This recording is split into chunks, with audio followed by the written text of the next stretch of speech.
Radio 2 is there for you. When we get, as we were doing there, into the 70s, we weren't so concerned with hit records for quite a while, were you? Well, from the mid-70s, for about 12 years, I got very involved with music for advertising. Jingles, as they were called. Yeah. Which was, again, extremely lucrative, but in the end actually drove me potty.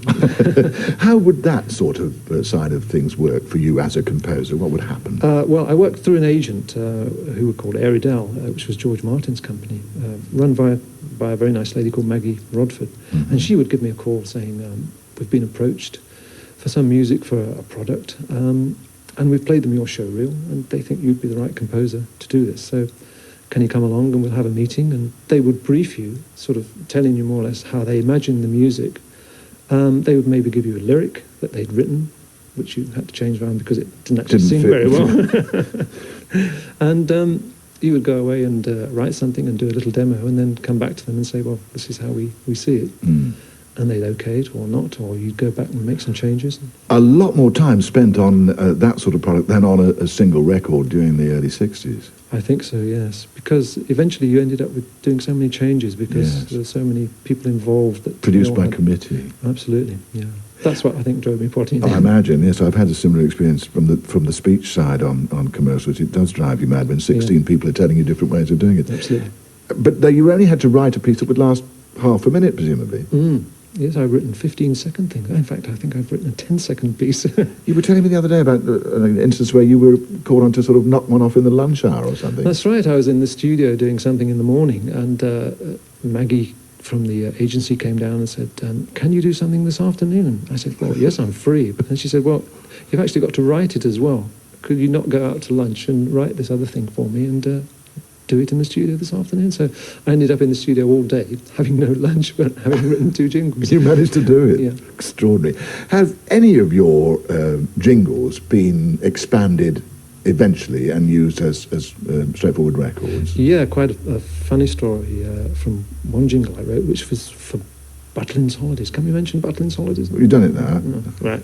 Anyway, this commercial was called A Week at Butlins, and I think someone advised me that it's going to be very well aired over a certain period of time on television, so it may be nice to make a record and to exploit it. So my wife Gill got hold of the lyrics and changed it round, and it became, instead of A Week at Butlins, it became The Sound of Summer. Eventually, the record was taken by Chrysalis, I think, and it wasn't a hit in the UK at all, but eventually got released, for some strange reason, in Japan. And from that, we had a Japanese cover version on it. And after that, a Hungarian group who were very sort of big stars in Japan got hold of the song, recorded it, and it became a big hit. So from A Week at Butlins, it became a big hit in Japan, sung by a Hungarian group in English. And is that the version you brought along for us to hear now? Yeah.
Hungarian group, would you believe, singing The Sound of Summer, as written initially for a commercial by John Carter.